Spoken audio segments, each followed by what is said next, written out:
Assalamualaikum warahmatullahi wabarakatuh. Yang terhormat Bapak Tito Sumarsono, SEMK, selaku dosen pengantar manajemen dan bisnis, dan teman-teman sekalian.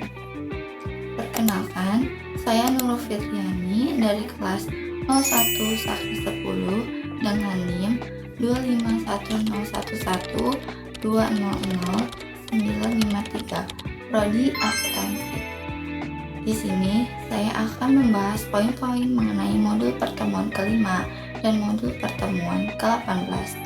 Alasan saya membahas modul kelima mengenai motivasi dan komunikasi dan modul ke-18 mengenai etika bisnis dan tanggung jawab sosial karena kedua modul ini saling melengkapi dalam konteks manajemen organisasi dan bisnis, di mana motivasi serta komunikasi efektif diperlukan untuk mendukung etika bisnis dan tanggung jawab sosial. Modul kelima memberikan dasar tentang mendorong kinerja karyawan dan interaksi internal, sementara modul ke-18 menekankan perilaku etis dan dampak sosial perusahaan. Modul kelima, pengertian motivasi, dimulai sebagai dorongan psikologis yang berasal dari kebutuhan mendorong perilaku untuk mencapai tujuan atau insentif, meliputi jiwa dan jasmani, proses yang mempunyai tenaga dan tujuan, serta faktor pendorong perilaku. Dari sini, proses motivasi dimulai dari kebutuhan yang menimbulkan dorongan atau drive untuk berperilaku mencapai tujuan yang memuaskan kebutuhan.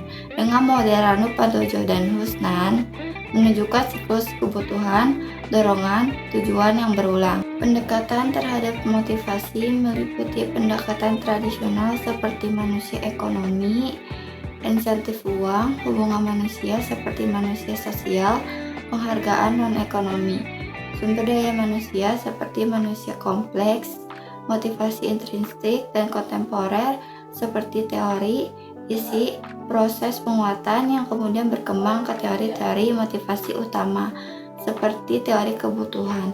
Menurut Maslow, hierarki fisiologis hingga aktualisasi diri.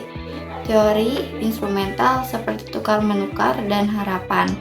Teori klasik, menurut Taylor, gaji sebagai motivator. Teori dua faktor Herzberg, faktor pemeliharaan versus motivasi.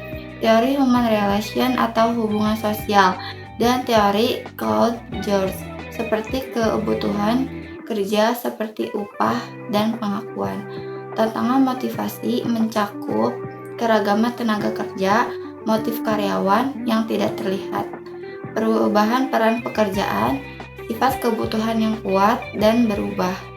Dengan langkah-langkah mengatasi seperti pemahaman perbedaan motivasi dan kinerja, perbedaan individual, penetapan tujuan, umpan balik, dan budaya organisasi yang kemudian diikuti oleh alat-alat motivasi seperti material insentif, contohnya uang atau barang bernilai di pasar, material non-intensif, contohnya medali atau piagam, dan material kombinasi dari keduanya.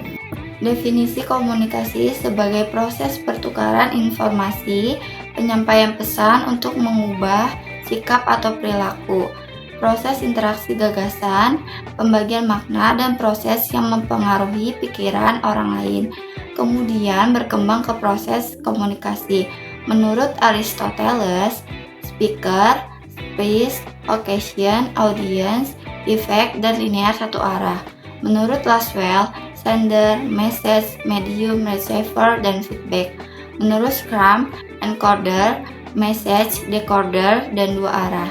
Bentuk-bentuk komunikasi meliputi formal versus informal atau resmi versus selentingan.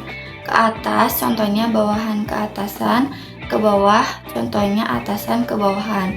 Horizontal atau rekan kerja, dan silang atau lewati batas fungsional yang kemudian dihadapkan pada hambatan komunikasi seperti gangguan mekanik atau fisik, sematik atau bahasa, kepentingan atau selektif, motivasi terpendam, prasangka, hambatan atasan seperti kurang dengar, segan pribadi, prasangka, waktu. Bawahan seperti kurang pengetahuan, prasangka emosional, dan perbedaan wewenang. Selanjutnya modul ke-18 mengenai etika bisnis dan tanggung jawab sosial. Teori etika bisnis dimulai dari keutamaan, watak atau moral, hak individu, deontologi atau kewajiban, teleologi atau tujuan akhir, dan prinsip seperti otonomi, equilibrium, free will, responsibility, dan honesty, yang kemudian berkembang ke fungsi etika bisnis seperti peningkatan retensi karyawan, kolaborasi lebih kuat, kepemimpinan efektif, dan peningkatan nilai profesional. Etika dalam berinteraksi mencakup menghargai pendapat orang lain, tidak memotong pembicaraan, tidak berkata kasar, menghindari gosip, dan menghormati batasan orang lain, yang kemudian diikuti oleh tanggung jawab sosial atau CSR sebagai komitmen perusahaan untuk etis, berkontribusi ekonomi berkelanjutan, dan meningkatkan kualitas hidup dengan manfaat seperti reputasi, lisensi sosial, reduksi risiko, akses sumber daya, pasar luas, biaya rendah, dan hubungan stakeholder, serta jenis program seperti promosi kegiatan sosial, pemasaran terkait sosial, pemasaran kemasyarakatan, korporat, filantropi, dan volunteering sukarela. Hubungan etika dan perencanaan strategis melibatkan etika sebagai standar perilaku, relativisme, moral, contoh, naif, role, social group, dan kultural. Pendekatan etika seperti utilitarian atau akibat, hak individual, dan peradilan. Dengan contoh tindakan tidak etis seperti obat ralang, konflik, korupsi, penyalahgunaan informasi, dan persaingan tidak etis. Perbedaan moral dan etika serta bisnis tidak beretika mencakup etika sebagai norma pedoman perilaku baik atau buruk, absolut, batin, terkait tindakan, dengan jenis filosofis seperti empiris atau non-empiris, dan teologis. Sedangkan moral sebagai hukum perilaku sosial, prinsip akhlak, dengan jenis ketuhanan, kesusilaan, ideologi, dan disiplin atau hukum.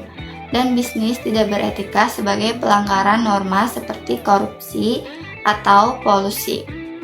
Dengan membahas poin-poin penting dari modul pertemuan ke-5 dan modul pertemuan ke-18, kita dapat melihat bagaimana motivasi dan komunikasi yang efektif menjadi fondasi untuk menerapkan etika bisnis dan tanggung jawab sosial kepada organisasi.